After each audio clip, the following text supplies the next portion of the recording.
Hi, you guys. Welcome back to the show. So, one of the things we've been talking about lately is how the Fed just keeps dropping the interest rates, and our online savings accounts are suffering. And I've had a couple people ask me about CDs. For those of you who don't know what CDs are, we're going to talk about it next. Firefighter Financial Toolbox.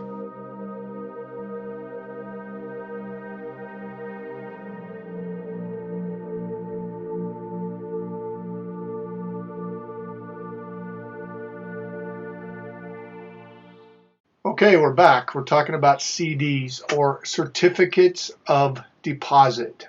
So we're at Wikipedia, and it defines a CD as a time deposit of a bank or credit union, thrift institution. CDs are similar to savings accounts in that they are insured money in the bank. They're FDIC insured, or in the case of a credit union, National Credit Union Administration, which is basically the same.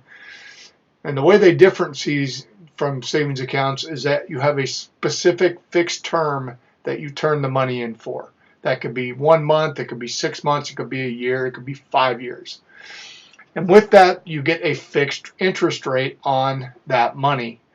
Now, that is if you hold the CD until maturity.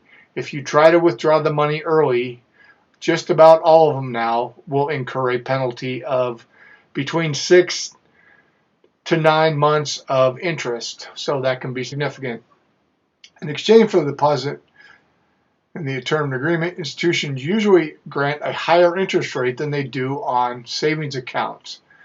And this is something you can think about if we have the dreaded inverted yield curve situation, in terms where when interest rate is dropping. But we're going to talk about this. Now, some of the good features are, if you have a larger balance that you put in, you should get a higher rate of return, right? If I put in $5,000, I might get 2.3. If I put in 25,000, it makes sense that I should get higher. Unfortunately, right now, that's not totally the case.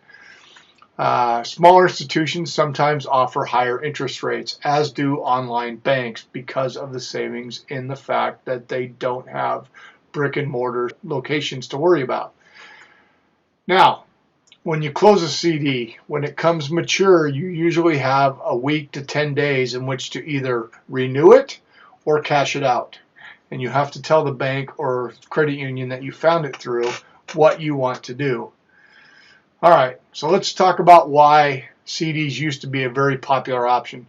You think about the older generation, and a lot of those people really were into their CDs. Grandma and grandpa, fixed income, right? Let's take a look at why.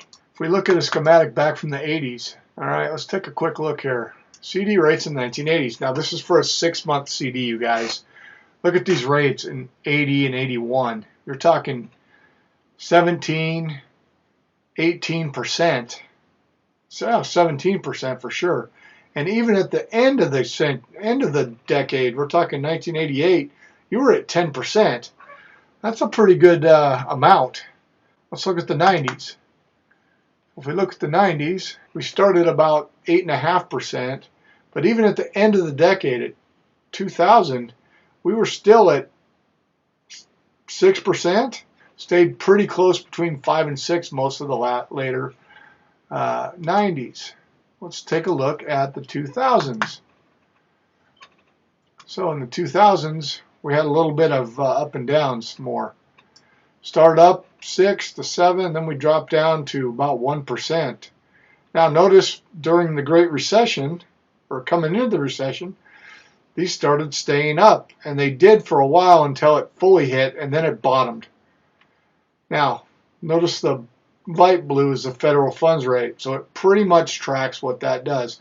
Now, there was one little exception there in 2009 when it went to, or early 2009 when it went to about 4%, and then it started dropping again.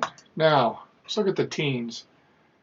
I remember these well, because this is when I got into investing. Now, if you look here, this one we have a little bit more. So 6-month CD is the bottom. The light blue is the 1-year CD, and up here at the top is a 5-year CD. So if we look at 2010, a 1-year CD was getting you about, we had 0.5% on the 1-year CD. And then it started stepping up in about 2017. See that? And it got all the way up to 2.5%. And now it's starting to come back down again. So the reason Mom, Grandma and Grandpa think it used to be such a great idea is because they could get more money for it. Let's take a look at the best CD rates for October 2019. All right, now let's assume, guys, that we're going to go with a $5,000 minimum investment. Now we may have more than that, but let's say for most people $5,000. So Goldman Sachs, they have a minimum deposit $500. A 1-year CD, 2.25. Synchrony, 2.25. Barclays, 2.25. Commenty Direct, I don't know that one, 2.3. American Express, 0.55. That's a slap in the face. Ally, 2.25. Now, I personally have an Ally CD right now that I got in June. And the rate I got in June was 2.55%. And that was renewing it coming down from 2.95 from the year prior, you guys. So this shows how much it's changing. Capital One has one for 2.3. Pure, that one's 10,000. It's only 2.05. CIT 2.2. So you see, the rates are not really that much better. And with these rates, you're going to have that money tied up for at least 1 year. To me, it's not worth it anymore. Now, as I said, I do have the one. Let's see. What happens if the Federal Reserve decreases interest rates? CD rates may decrease again. Some banks have already figured in a price for the decrease into their rates. Not a lot of reason to get one right now, you guys. All I can say is the CD rates at 2.25, and I'm getting 2% for a savings account. I think I'd give up the 25 cents a year and just keep it in my savings where I can get at it. If you guys know about a CD that's bigger, a better rate, let me know in the comments. Otherwise, like the channel, subscribe. You know the deal. All right, we'll see you. Bye.